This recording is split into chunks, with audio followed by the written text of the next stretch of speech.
I'm Eden. Welcome to Cultivating Keepsakes. I'm so glad you're here.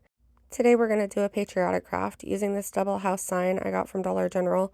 I had it taken apart previously for a different project, but I wanted to show you guys. I just used my little spatula to pop off the front house, and then be careful because there is little nails.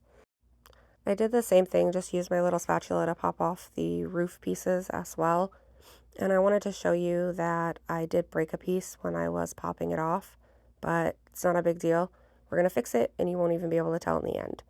To fix it, I used the gel super glue from Dollar Tree.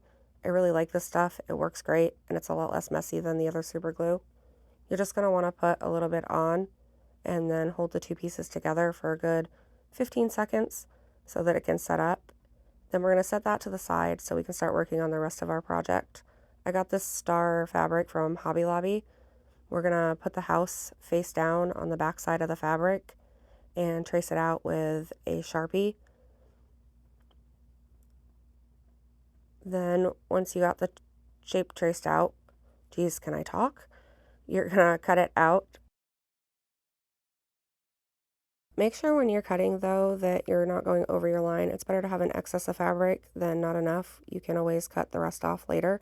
We're going to lay it on top of our house, make sure it fits. I also use that time to get the nail holes into the fabric so that it would fit correctly and I could still use those nails to pop the other little house back on. And then I'm going to use this ticking stripe fabric from Hobby Lobby to do the exact same thing that we did with the big house with the little house. And if you don't have these fabrics, you can use something like this. I believe this was from Dollar Tree, but it has both stripes and stars. So you just do the same exact thing with that. Then I'm going to take my white paint. I believe this is Kills chalk paint, but any white paint will work to paint the front of the little house. I did this because you could see through the fabric, and I definitely didn't want to be able to see the design underneath. Then I just used my heat gun to dry it and set it to the side so I could continue working on the little roof piece that I broke. I took lightweight spackle from the Dollar Tree and using just a little stick, I put it over the part where the break was. That way there wouldn't be any indents. It would be flat like the rest of it. And I used my finger to smooth it out a little bit too. That always tends to work better for me.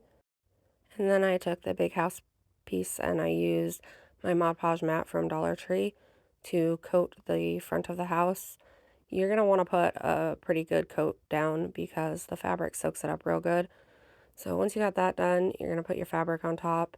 Just be really careful of the nails when you're smoothing it out. I did hit myself with them a couple times. Once I had it smoothed out real good, I used my heat gun to dry the Mod Podge a little bit since there was so much of it. And once I got that done, I sat it to the side. My little house was still a little bit wet, so I used my heat gun again on it. And while I had that out, I took the time to make sure that the spackle on the roof line was dried real good.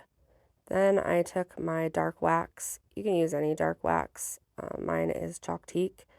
And I did the roof line and the ampersand sign. And then I used my heat gun to dry those too. Then I took the small house and did pretty much the exact same thing that we did with the big house. Put the Mod Podge down real good, put the fabric down.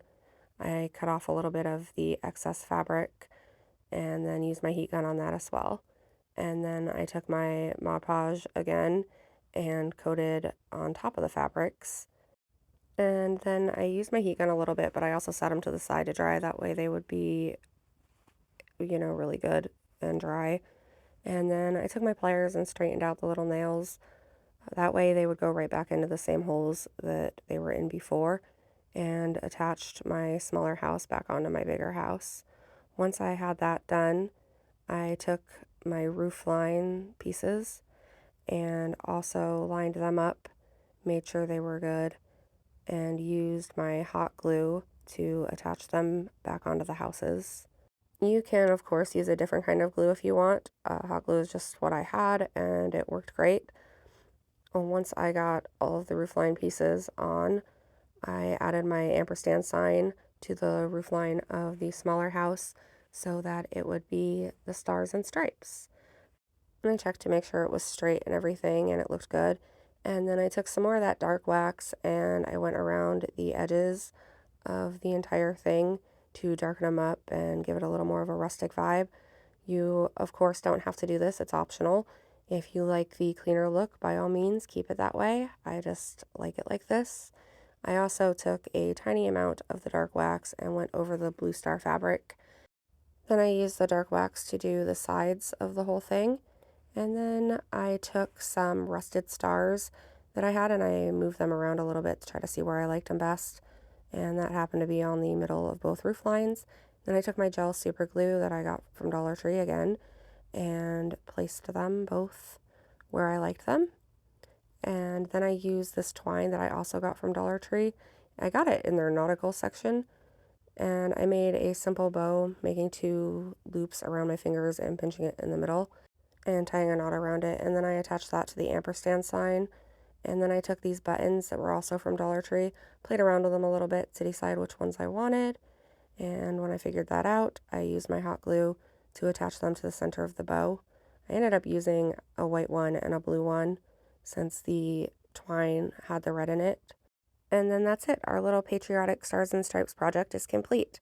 I hope you guys like it as much as I do. Let me know in the comments if you do or don't. And I'll see you next time. Bye!